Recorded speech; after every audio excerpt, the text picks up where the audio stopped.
Hey, good morning, guys. BATJAC J.W. here. We're doing a little bit different format. You got a table laid out, man. We got coffee here. It's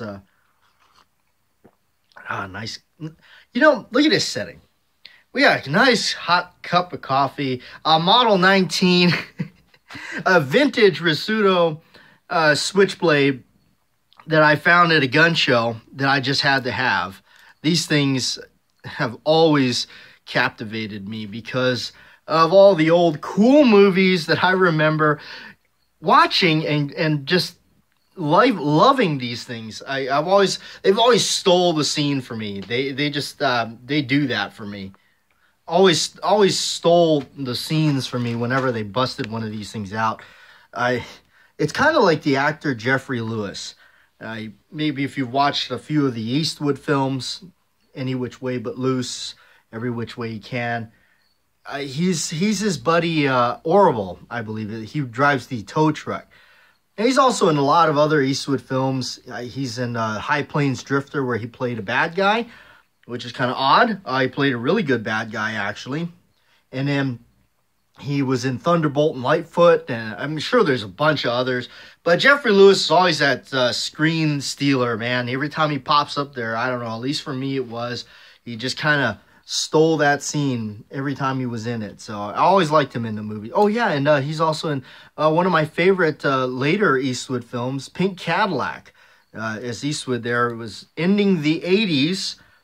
Yeah, he did another great movie. Pink Cadillac was really an awesome movie. Only a guy like Eastwood could really pop up and do something to still, like, so you have something as substantial as Dirty Harry, and yet you still can make a cop film like Tightrope, The Gauntlet, and, you know, you're still kind of this, but yet it really is so different from Dirty Harry. And you're able to really separate those characters. It's really interesting. And, you know, of course, I mean, his Westerns and everything, just going back and forth with that. That's really, to me, it's pretty amazing stuff. Pink Cadillac is just kind of one of those that fell in between. I know, in fact, I think it may have not have gotten the best reviews. Maybe it wasn't the most favorite of his films. But I like it. It's one of my favorites. But yeah, those of you who've been watching the channel, we've been gathering around, you know, just been with work and everything. It's been busy for the old BATJAC. I got some videos up there. One of the recent videos was actually with cleaning this baby with some product that I've actually reviewed in the past. It's called Ramrods. Get the laugh factor out of that, but actually it's a really great product. It's an oversized Q-tip, and they really do the job because it's a lot faster than running patches. I've run patches a lot, but this is a lot quicker. I'll show you what I mean. You just pop open one of these and beauty. I run it through this way. Now what I do is I bought the, I guess you would say, the one size larger. These are the 40 caliber swabs, because I just wanted more of a, I wanted it to be a lot more tighter, because when you pull it through, get more out of it. It really scrapes and rubs, you know, just in a way, it just kind of squeegees everything out of there. Yeah, see, and then the way I do the barrel too is I go in from this way, and then it's wood, so it's not going to hurt anything. And just pull it through. Look at that, even still dirty after. I've been shooting this a little bit, going to the indoor range and shooting it. It shoots extremely well. It's definitely one of my favorites. I've always wanted one of these. I've seen them a lot in movies. The Model 19, and I had this jonesing thing to get one. You know, I said to myself, you know, we're going to a gun show, and I said, you know, I'm going to look for a Model 19 snub. And I said, you know, and if it's affordable, I may try to get one. I may try to get it, because oddly enough, every time I go to a gun show, I always see them. But they do want some pretty hefty prices for them, and you know, it's like, so for me, I wanted to enjoy it. I wanted to shoot it a little bit and have fun with it still. So I said, maybe perhaps I'm not really looking for one in pristine condition. But lo and behold, I come across this one. Fellow there had it in his case. I was looking at it. To be honest with you guys, from the case, it looked like it had a lot more scratches and wear all over it. It looked like it was pretty worn out. Like wear-wise, it had a lot of, looked like it did. So I kind of went back and forth with him a little bit about it. I took it out, looked at it. He had some other grips on there. He had some, I forget, some sort of other grips. But I was kind of, kicking tires a little bit with him. And I asked him if he had the original grips. That's one of the things I always do with these old Smiths. I always make sure they have the original grips. And he did. So he tightened them up on there. And I kind of shelled out some cash in my hand. And I just kind of handed it to him. And he really was hesitant. But I tell you, the secret to a lot of these types of deals, cash in hand. Start shoving them the cash. The minute you see them reach out to take it or even inch forward, the deal's done. You got it. So that's kind of what happened here with this scenario. I kind of picked this thing up for a lot less than they should be going for. And that's what I look for when I purchase these types of guns. This is the kind of stuff that interests me. This is the kind of guns that I buy. I'm not into the modern stuff. Just take a look at my channel. Although I do have a lot of modern stuff on there, but a lot of that stuff is on loan. Either I got it lent to me, somebody had it, so they say, hey, you want to do a video with this? And I said, yeah, sure. I don't have one. I can't, so if I could get my hands on it, I will do it. I will film it. So, and that's a lot of that stuff. That's how it worked out. So this is the kind of stuff that really, what I really go for. I start going through shows and stuff. The minute I see that polished blued steel and nice wood grips, I just start getting all falling apart, feeling funny and getting itchy and shaky. And I gotta go home with it. So this is kind of one of those situations, but I definitely wanted one. And to my surprise, when I was looking at it, this is a pinned and recessed model. So it's got the cross pin over there with the barrel, and the cylinders are countersunk. So when you put a round in there, it sits flush with that cylinder. That's pretty amazing. That sets it vintage. That definitely sets it back. Early 70s. And this cool thing is a Magnum Force. I had a video about all the two main guns in the movie Magnum Force, the sequel to Dirty Harry, which is my favorite of all of them. I talked about having the Model 29 and the Colt Python 4-inch barrel and the coolness that represents in that movie. Well, you could almost argue that this would be the missing piece, because Captain Briggs, is he Captain Briggs or Lieutenant Briggs, one of the two, he has one of these, and that's towards the end when you actually see it. Holds him up in the car and he says, your gun's out of its holster, Lieutenant. First time. So I think that's what he has. Of course, then you see it go flying out the side of the door, or the window of the door where he's sitting, as they're going down some of the main streets there in San Francisco. And you just see this beauty go tumbling out. I'm sure it was a rubber gun. But it's always interesting. But this is a gun that's been around. It's been photographed a lot in movies. I know it shows up in quite a few. I've even tried to look for it even more so now that I've tracked one down and acquired it and added it to my collection. So I gotta get some more coffee going so we can talk right here on the show. But back to what I was saying, this is the kind of stuff I buy, and I know that, so when I buy these types of things, I want to make sure that I pay a good price for it that I feel comfortable with paying, because I always keep it in my mind that if I ever need to, I can always sell it and get my money back, or get more back, hopefully. The goal is more, but never less.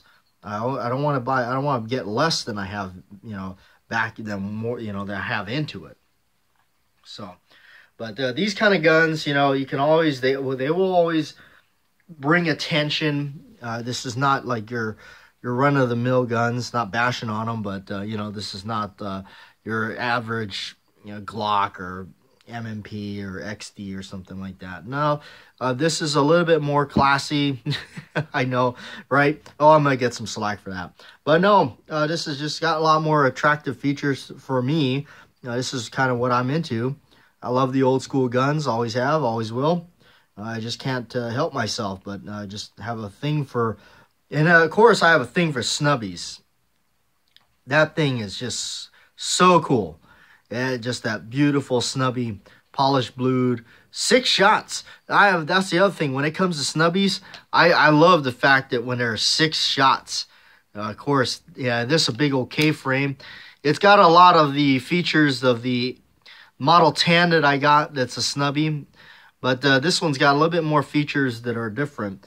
You can see there on the barrel, they got this extra slab of steel up there. Beautiful. Ramp sight.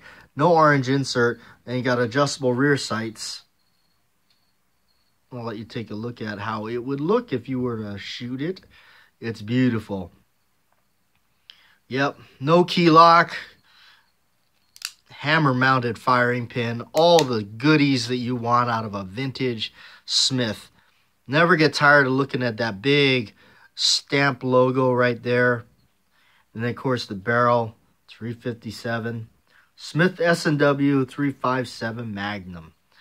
Shoot 38s in it mostly. Sometimes I'll hand load a little bit more of a warmer 38 and shoot it. But I'm actually looking forward to loading up some wad cutters, which I've never done, and shoot that at some paper and see how that. I heard it like it's like a hole puncher.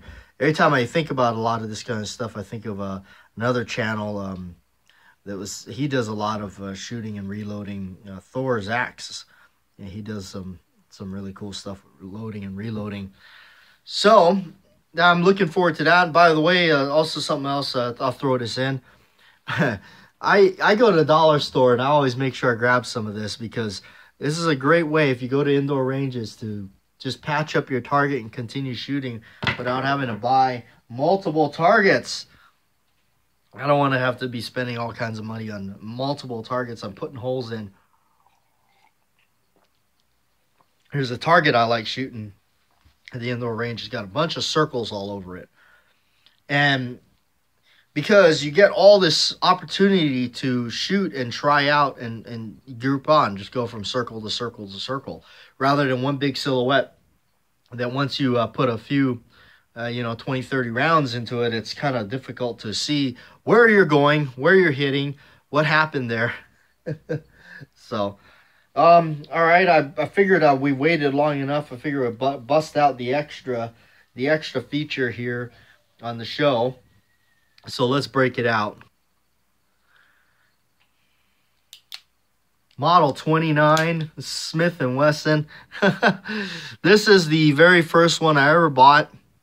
This one's a -3, so it's not as old as a pinned and recessed one. Although I got one that's a pinned and recessed. It's a -2. But this is the golden oldie that I had, my very first one. And I even bought you got the original grips on there. I bought some extras and I stuck them on there. The ones I came with it was a C cutout here instead of this vintage look where it had like that. My -2 has these kind of grips. But beautiful gun. The romance in this and Dirty Harry, it just doesn't get any much more sexy than that. Especially shooting 44 specials. I like it. You can even load up some warm 38 or 44 specials. Did I say 38 special? I tell you, we've been doing these videos too long. We've been doing, I mean, that's amazing that the BATJAC J.W. channel has been going as long as it has. Got so much support from a lot of you. It's amazing. And we're coming up to 10,000 subscribers. It's crazy. So, yeah. Nice, freshly ballastalled. Now, I did some repair work on this one since I first owned it. I replaced the cylinder lock hand or cylinder stop. That's what it's called. The cylinder stop on the bottom here. Replaced it and replaced the spring. I've been thinking about actually replacing the slide, the cylinder release bar here inside there. I'm moving it with my hand so you can see what I'm talking about right there. Because it does kind of stick a little bit when every now and then, I just feel it. I almost think sometimes is the ejector rod coming loose, but I don't think so. I think it's just the gun's old. When I got it, it had been very enjoyed. So I tried to put it in the hospital and take care of it and get it back up to snuff, and so I could enjoy it, and I can take care of it.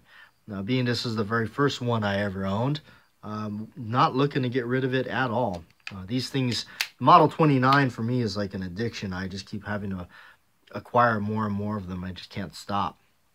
So, but hopefully later on during the week, I want to break out the Dash 2, the vintage pinned and recessed one, 6.5-inch barrel, and talk about it and kind of celebrate a little something different about it that is still Dirty Harry related, because it's kind of hard to break one of those out and not talk about Dirty Harry. But a little something that maybe not all of you know, or maybe some of you do. It has a little something to do with the reason why the 29 is in that movie. So, anyhow. But still going, still kicking along, and yes, I'm glad everybody's still watching the videos and liking, sharing, subscribing. The channel's been going good, and it's just a really nice pleasure to know that so many of you are still out there and watching the stuff. And then also on Patreon, there's been a lot of you that have been jumping on Patreon and checking it out and doing that. Now, the way I run my Patreon is it's free. The content is free. If you would like to support and, support the channel, support me, it's greatly appreciated, but you don't have to. You don't have to do that. The content there is free. You can check it out. I do a lot of videos that are either strictly on Patreon, or sometimes they're an early release that have not hit the main channel here just yet. Every now and then I'll put if I can get the radio show done and in the can, as they say in the film industry, and I'll put it up there early. You can watch the radio show early. So, in fact, I'll see if we can do that with this one, so that you guys can watch it on Friday night. But anyhow, so before I sign off, of course, who doesn't like that sound, right? Thanks for watching, guys.